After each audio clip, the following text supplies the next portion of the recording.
La Loba.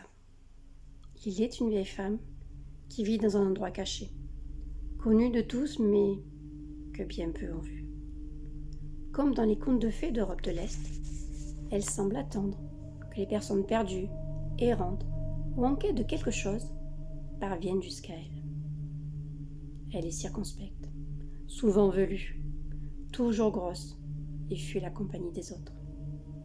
Elle croit à ses caquettes et s'exprime plus par des cris d'animaux que par des bruits humains. Certains diront qu'elle vit sur les pentes de granit érodées du territoire des Indiens Tarahumara.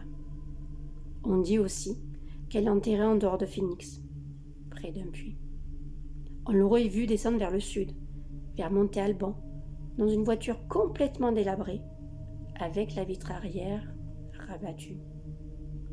Elle se tiendrait sur la grande route, près d'El Paso.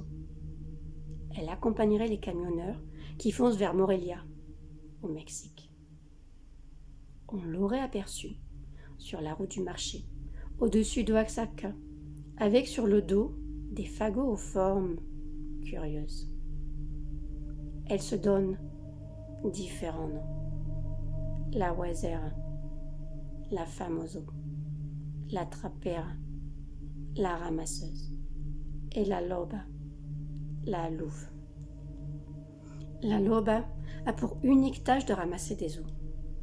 Elle a la réputation de ramasser et de conserver surtout ce qui risque d'être perdu pour le monde.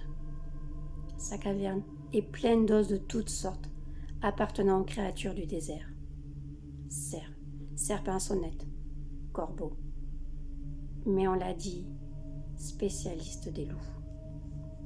Elle arpente les montañas, les montagnes, et les arroyos, le lit asséché des rivières, et les passe au crible à la recherche d'os de loup.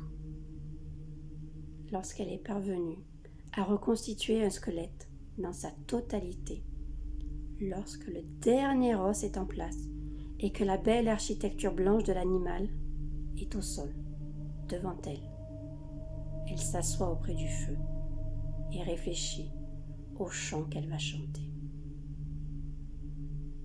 Quand elle a trouvé, elle se lève et les mains tendues au-dessus de la créature, elle chante.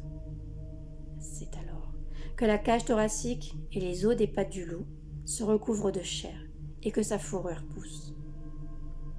La Loba chante encore et la bête s'incarne un peu plus. Sa queue puissante et recourbée se dresse. La Loba chante encore et la créature se met à respirer. La Loba chante toujours, un chant si profond que le sol du désert tremble. Et pendant qu'elle chante, la bête ouvre les yeux, bondit sur ses pattes et détale dans le canyon. Quelque part, durant sa course, soit du fait de sa vitesse, soit parce qu'elle traverse une rivière à la nage, qu'un rayon de lune ou de soleil vient se poser sur elle, elle se transforme soudain en une femme qui court avec de grands éclats de rire vers l'horizon, libre.